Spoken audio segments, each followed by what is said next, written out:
Hey there, adventurers! I'm Mary, and welcome to my Final Fantasy XIV The Dark Throne trailer analysis and breakdown video. Spoiler alert for anyone who isn't up to date on the main scenario and the Pandemonium Raid series. There is a lot to go over, so let's just jump right in. The trailer starts off with a shot of Golbez on the 13th moon. In case you missed my 6.3 Easter egg video, the 13th moon is red because the moon we journey to in Final Fantasy IV is called the Red Moon. He's monologuing about joining him to fight and save all their souls. The dialogue is most likely from a flashback with the 4 Archfiends, however, there is another possibility that presents itself later on in the trailer. The scene cuts to the reunion of Virtra and Azdaia. I'd stock up on tissues now. This patch looks like it's going to deliver some emotional damage. We're then treated to a look at the new dungeon, the Aether Font, along with a rendition of Neath Dark Waters, the theme of Amarant.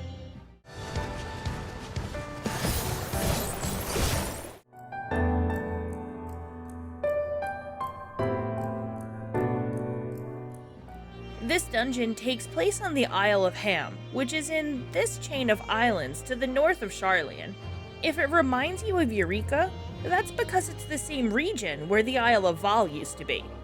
It looks like the trusts we'll be taking with us are Urianger, Thancred, and Zero.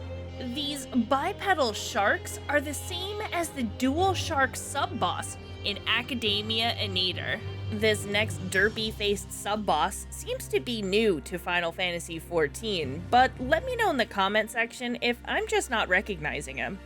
We then see the Warrior of Light riding a very fun-looking Aether zipline that looks like it leads into a cave behind a waterfall. Given what seems to be this dungeon's boss, I wouldn't be surprised if this section is called the Underground Waterway. Then, there's this flashback scene taking place on the 13th. This NPC with white hair is Golbez. If you played Final Fantasy IV The After Years, his armor and model look very close to how Golbez does in that game. If you don't recognize him from the After Years, he's still using the same sword Golbez does later on in the trailer. It'll be interesting to see if they call this NPC Theodore, Golbez's birth name. Zero's voice is heard talking about the Knights of Baron, which is the homeland of Cecil, Rosa, and Kain in Final Fantasy IV. If you zoom and enhance here, young Zero is also in this scene, so I wonder if she was considered a Knight of Baron as well. If so, Golbez may recognize her during our showdown. Also, let me know who you think this NPC is in the comments. He doesn't match anyone from the Final Fantasy IV cast, so it's wide open for speculation.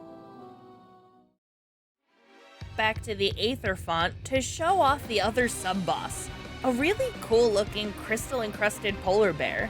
And then the final boss, Octomammoth from Final Fantasy IV. He was the boss for the Underground Waterway, so here's to hoping we slide down a waterfall to reach his arena.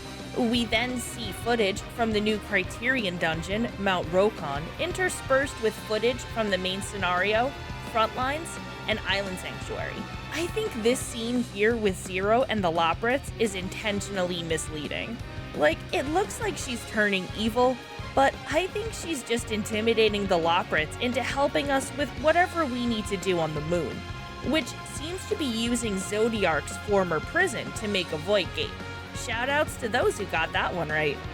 It looks like we either repair or repurpose the conduits surrounding it, probably with the help of the Loprits and the Hanish alchemists. Virtra ends up being the one to carry the Warrior of Light, Estinian, Y'shtola, and Zero back to the 13th. Rest in peace, Lunar Whale.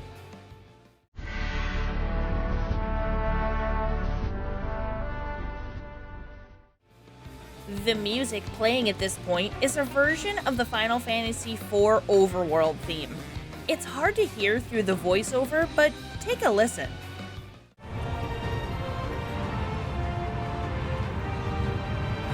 Tis time to open our gate.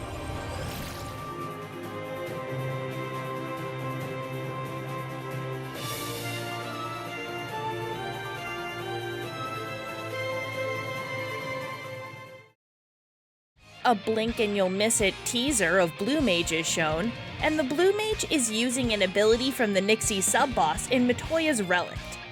The enemy they're fighting is Goldor from Final Fantasy III, not to be confused with Goldar from Mighty Morphin Power Rangers. Goldor's golden armor is magic resistant, so this is sure to be an interesting battle. Hildebrand gets his own version of Brandehild's thinking meme, but with little chalk drawings instead of math equations. I can't wait to see this whole animation. Pandemonium is shown. Remember, we last saw it hanging out by the Itioscope. The first boss is named Cocytus in the English version, which is one of the rivers surrounding Hades in Greek mythology. It's also the name of the ninth circle of hell in Dante's Inferno, a frozen lake trapping traitors for eternity. Yoshi P mentioned in the live letter that this boss resembles one seen in Kamen Rider Faiz. It does look like it would fit in well with the Orphanox. Flash to Euless talking to an unknown Garlean. Given his attire, he looks like he could be a noble.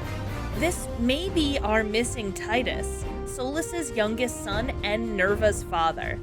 The next scene is showing off the new addition to the duty support system, Stormblood Dungeons.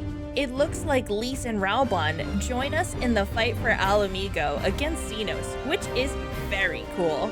A quick scene of Alphinaud and Alice activating the Tower of Babel. I think this is going on at the same time as the Scions on the moon to open the Void Gate. Then one last look at Pandemonium. At first, I thought this was a Hildebrand teaser and an advanced version of Dr. Lugang, but if you zoom in on the background here, you can see statues and fencing used in the entrance to Pandemonium, and closer inspection of the parts of this weird lumpy spider shows the spires of Pandemonium. So I think this may be a fight against the facility itself, which sounds amazing. Back to the moon of the 13th for our final scenes of the trailer. There's some shots of the Scions beating up Voidsent, and one of Golbez standing where Zodiark's prison was on the 13th moon. It's zoomed all the way out and lets you see that the 13th moon is basically a reskin of the Source's moon, which makes sense, since they're supposed to be reflections, and a prison of light would mean it wouldn't change much over time. These teasers for Golbez's trial fight give us our first glimpse of Azdalia as the Shadow Dragon. The animations here are reminiscent of Dissidia, with the Shadow Dragon coiling around Golbez as he fights. My favorite part of the trailer is this wombo combo with the Shadow Dragon wrapped around Golbez's sword. Like, let me hit you with a huge two-handed sword and a dragon. That's how dead Golbez wants us. Let me know what you think of this trailer. What part of 6.4 are you looking forward to the most? If you're new to the channel, I do Easter egg and speculation videos for each patch, so be sure to subscribe so you don't miss out. Also, please consider giving this video a like if you enjoyed it to help out. Thanks for watching, and until next time, adventurers, remember, you matter, and may you ever walk in the light.